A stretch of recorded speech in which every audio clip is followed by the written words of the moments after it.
Muito caros amigos, nós estamos aqui para mais uma exposição a respeito da inocência primeva.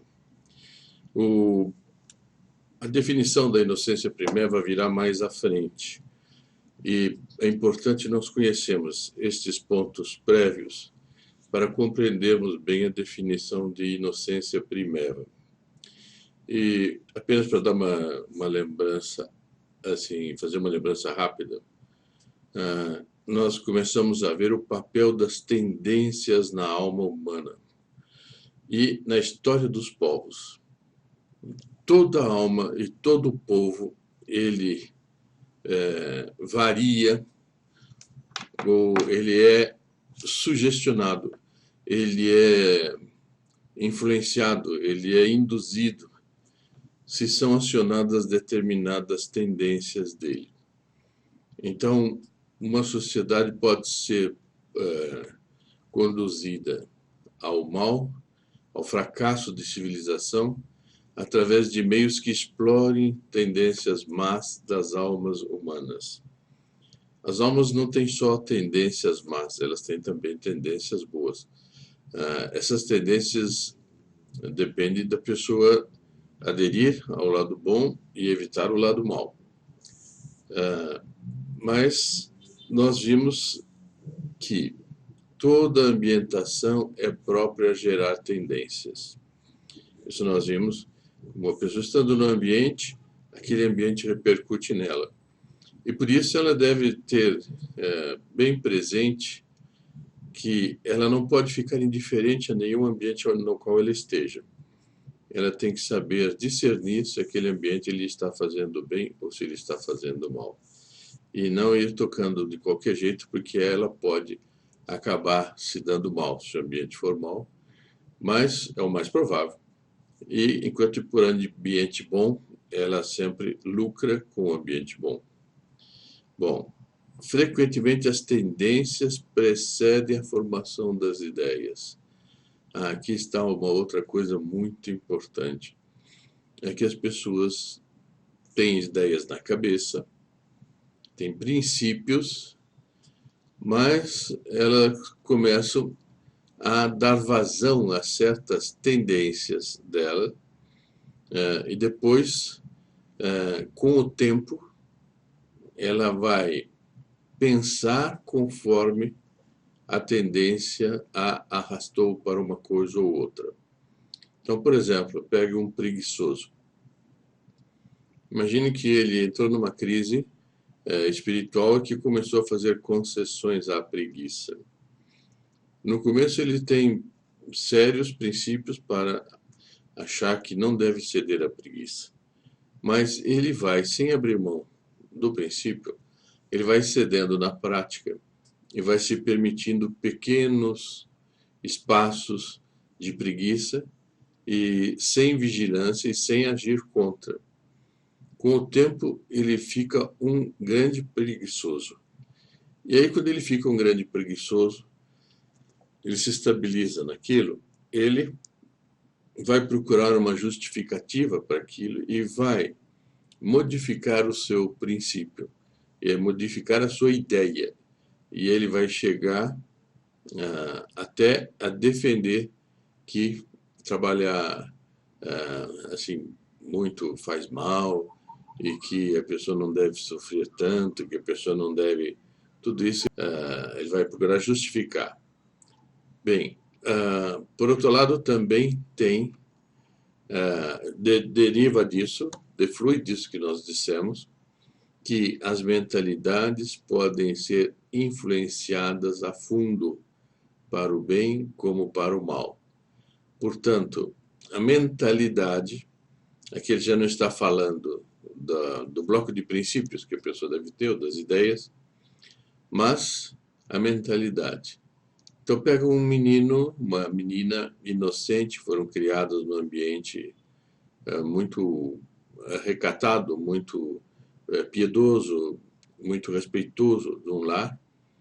Essa criança é lançada no ambiente escolar, cuja lei já de fundo socialista obriga ela a frequentar a partir dos 4 anos de idade.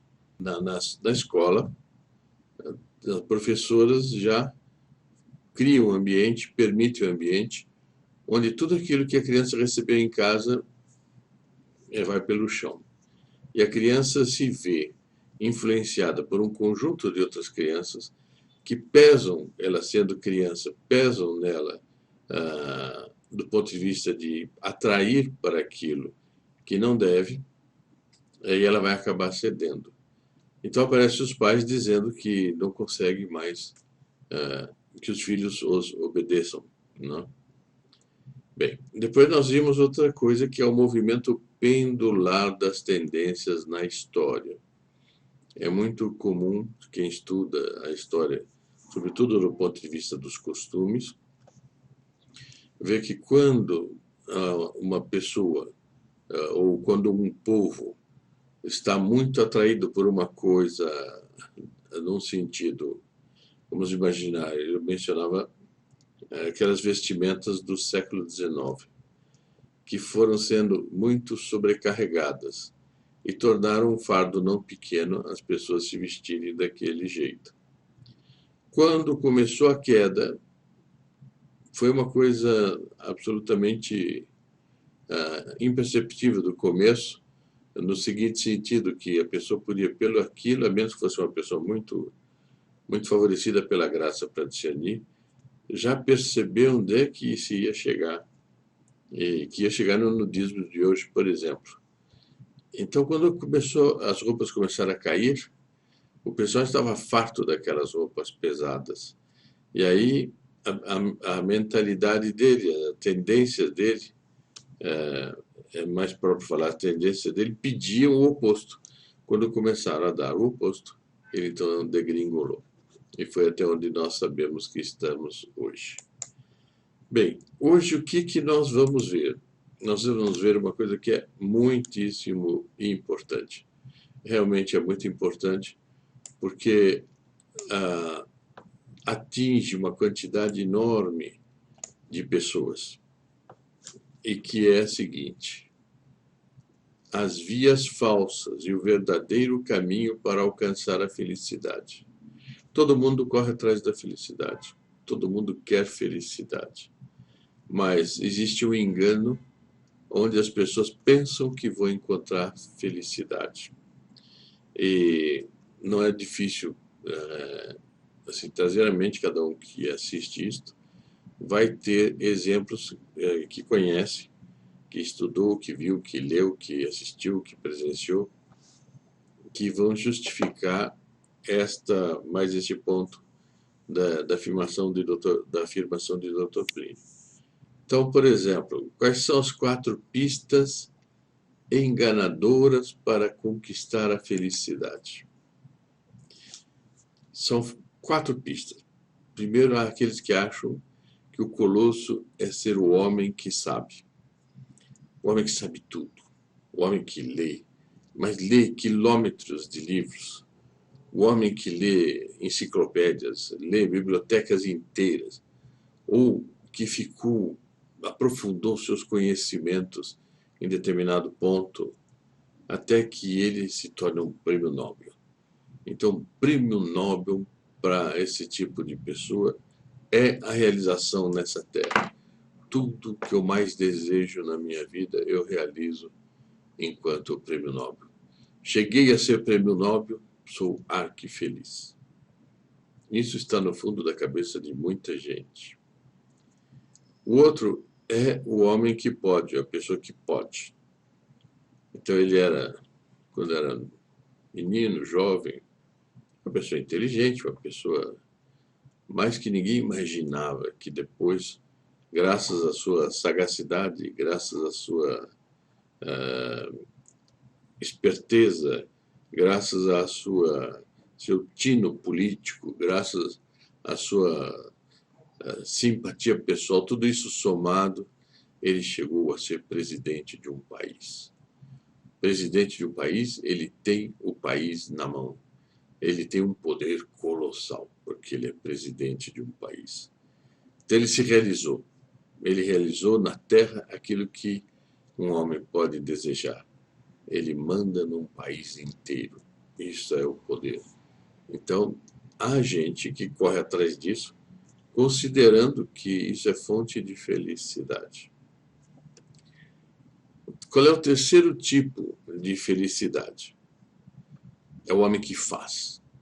O homem que faz, que ele tem uma tal capacidade de empreendimento, que ele toca não sei quantas empresas ao mesmo tempo, fica assim, muito rico por causa de tudo que ele faz, mas ele faz, e ele não tem sossego. Até quando ele tira um fim de semana, alguma coisa, uma viagem, é para fazer, fez isso, fez aquilo, fez aquilo. E ele não descansa do fazer. E considera que quanto mais fizer, mais ele se realiza e mais feliz ele é. E há o quarto, que é o homem que tem. O homem que tem dinheiro, tem fortuna, uma fortunaça. O que ele quiser, ele pode gastar, ele pode dar vazão a todos os seus apetites, porque se ele precisar, ele compra um navio, se ele quiser, ele compra um avião, se ele quiser, ele compra uma fazenda do tamanho de não sei o quê, se ele quiser, ele compra uma ilha não sei de que tamanho, e ele compra. Então ele tem. O sonho de todo ser humano, embora não seja de atingir o píncaro que alguns atingem nesses campos, mas o sonho de todo ser humano que já não é inocente é realizar-se num destes campos. Já não estou falando do aspecto de degringolada social, de decadência de sociedade, de primitivismo social, no qual muita gente está se permitindo cair. Aí já é uma decadência que, enquanto o pai dele desejou uma dessas 4 fórmulas que eu mencionei, ele não quer nada e ele quer ir por fracasso. Para ele pouco importa, ele não quer nada, ele quer vegetar, mais nada. Mas isso não é a matéria desta reunião. Agora, como é que nós contra-argumentaríamos com essas 4 coisas, esses 4 aspectos que são os sonhos do homem na Terra? Então vamos pegar, por exemplo, a Cristina Onassis. Alguns que vão ouvir isto talvez ainda se lembrem. Ela era filha do Aristóteles Onassis, um grego dos homens mais ricos do mundo, armador de navios e tudo. Bom, a filha dele, quando eu creio que ainda não tinha 40 anos, do que ela morreu? De overdose. Quer dizer, numa depressão, ela se encheu de drogas e se matou. Mas como uma mulher cujas bonecas, quando ela era menina, eram feitas pelo próprio Christian Dior, né, e que cobrava não sei que fábula para vestir as bonecas dela e tudo e tal, e que tinha o que quisesse, mas o que quisesse. No entanto, ela era infeliz. Ela era uma mulher frustrada e não conseguiu chegar ao fim da vida dela, traçado por Deus. Ela mesma interrompeu a sua vida por causa da situação infernal na qual ela se sentia. Nós podemos pegar também do que sabe aquele Pico della Mirandola, que dizem que ele sabia, conhecia tudo e mais alguma coisa. Então o homem é uma coisa extraordinária. Por isso que hoje em dia muita gente gosta de internet, assim, desses celulares que dão acesso direto à internet, que ele fica com a impressão que ele sabe tudo. Mas ele não sabe porque esteja dentro da cabeça dele, mas ele sabe porque ele tem acesso a tudo. E quem diz que as pessoas são felizes pelo fato de terem esses celulares que dão acesso a tudo, terem internet que dá acesso a tudo? Senão não haveria hoje problemas psíquicos, não haveria necessidade de psicólogos, porque conhecendo tudo, a pessoa está satisfeita, ela está completa? Não. É um mundo cheio de problemas, mesmo com esse saber tudo. Bom, pessoas que fazem, também não são felizes. Eles fazem, têm uma alegria temporária, uma felicidade efêmera temporária, fazem. Quando eles param um pouquinho, eles se, como se diz, ele se autoadmira pelas suas realizações, mas ele logo tem que voltar a fazer. É uma máquina que não para. E, e daí isso também frustra. Frustra porque senão essas pessoas seriam felicíssimas. E isso não se vê, não acontece. Bom, e o que pode, não? Tem hoje esses personagens que têm vontade de mandar no mundo. Tem um Trump, tem um Putin, tem esses que têm vontade de ser os donos do mundo. Se a gente olha a cara deles não é feliz. Eles não têm a felicidade que qualquer um poderia dizer que eles poderiam ter. Bom, então vimos que essas 4 vias para a felicidade são falsas. Mas tem uma outra coisa que também é falsa para a felicidade, que não traz a felicidade, que é exatamente o igualitarismo. O igualitarismo, que nós já estudamos em algumas exposições, o igualitarismo é algo que faz com que as pessoas só se sintam bem se elas são iguais a todo mundo. Então, isso quando foi o Dr. Pink fez esse estudo, e hoje isso está muito adiantado, ele dizia que ia entrando uma tendência a se apresentar como igual a todo mundo. Era bonito ser igual a todo mundo. Pensando como todos, e ao nível de todos, sabendo tanto quanto todos sabem, podendo tanto quanto os outros podem, tendo tanto quanto os outros têm e fazendo tanto quanto os outros fazem. Com vergonha, preste atenção, de ser menos, com vergonha também de ser mais. O interessante é estar dentro da média. Seguir os padrões, fazer todo mundo ser igual. Depois, buscando, se as pessoas começam a ter um determinado comportamento, não, eu tenho que fazer igual. E sem ter querido nada, sem ter encontrado dificuldades, ele consegue, ao menos tenta, vegetar sem paixão nenhuma. Então, esse é um outro tipo de gente. Ele quer ser um anônimo, quer ser um amorfo. Ele quer ser uma pessoa sem destaque nenhum. É como uma flor que não desabrochou. Ficou aquele botão semi-fechado, semi-aberto, mas que não chegou a dar ao que a flor que ele deveria dar. Bem, então, o homem, assim, ele poderia dizer na hora de morrer: nada fiz, nada quis e nada deixo. Mas está repleto de gente assim. É ainda mais vil do que o dos casos anteriores, daquelas 4 vias falsas que nós falamos. Merece o seguinte diagnóstico: monotonia, nervosismo, charco, quer dizer, lama, ele se atola na imoralidade, charneca, que é vidinha, circunscrita, bem acomodada, com uma coisinha miserável, assim, ao que se poderia acrescentar felicidade suína.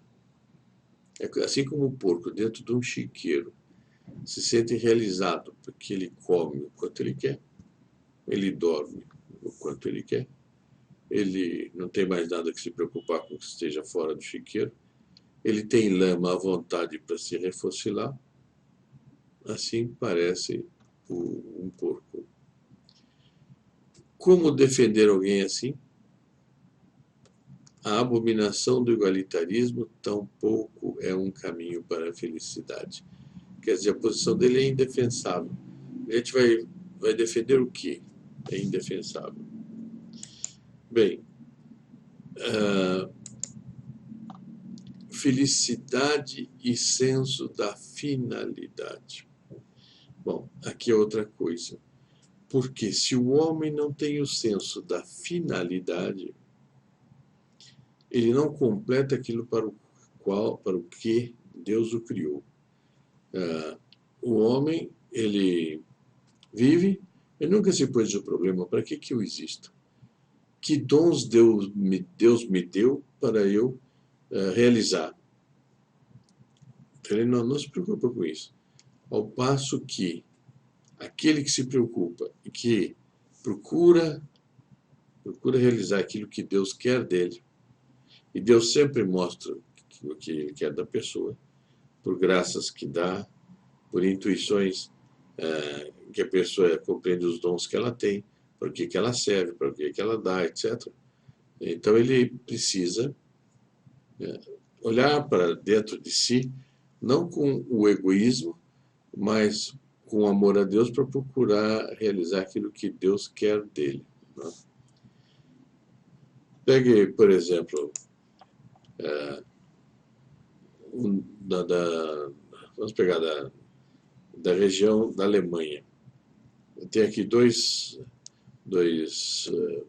postais que são de duas pessoas de uma região da Alemanha.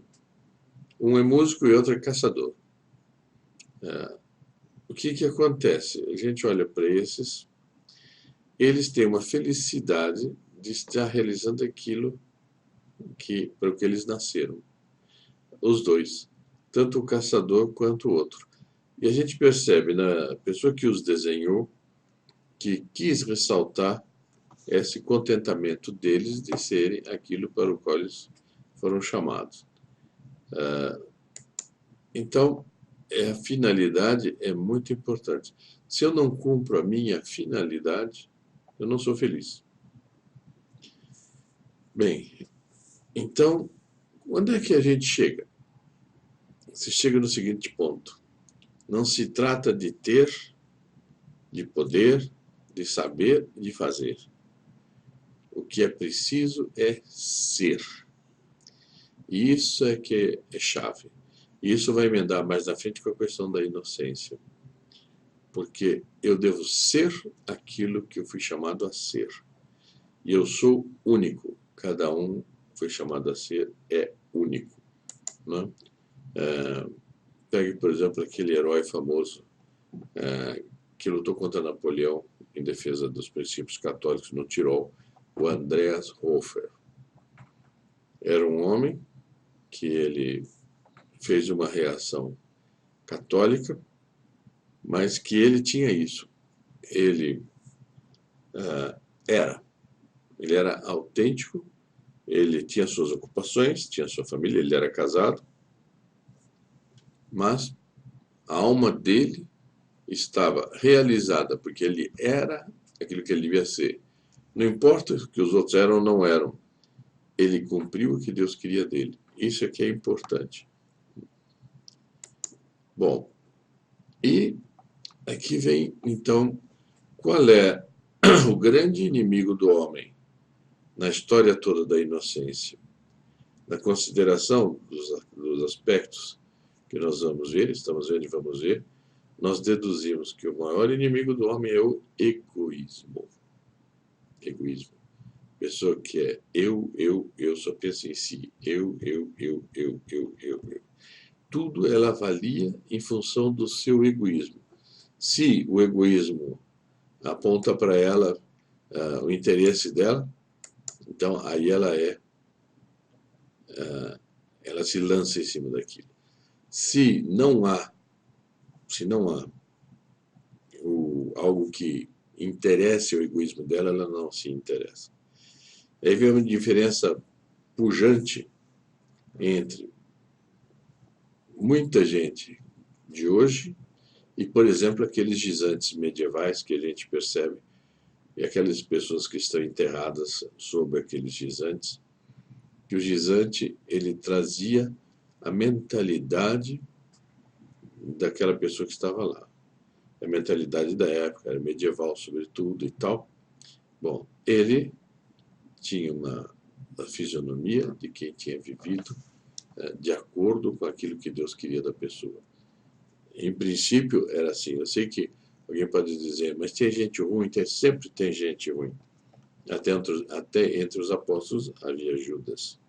Mas, no entanto, ele cumpriu, viviam para tentar cumprir o que Deus queria deles. E os vigilantes, nesse sentido, são um exemplo magnífico de anti-egoísmo.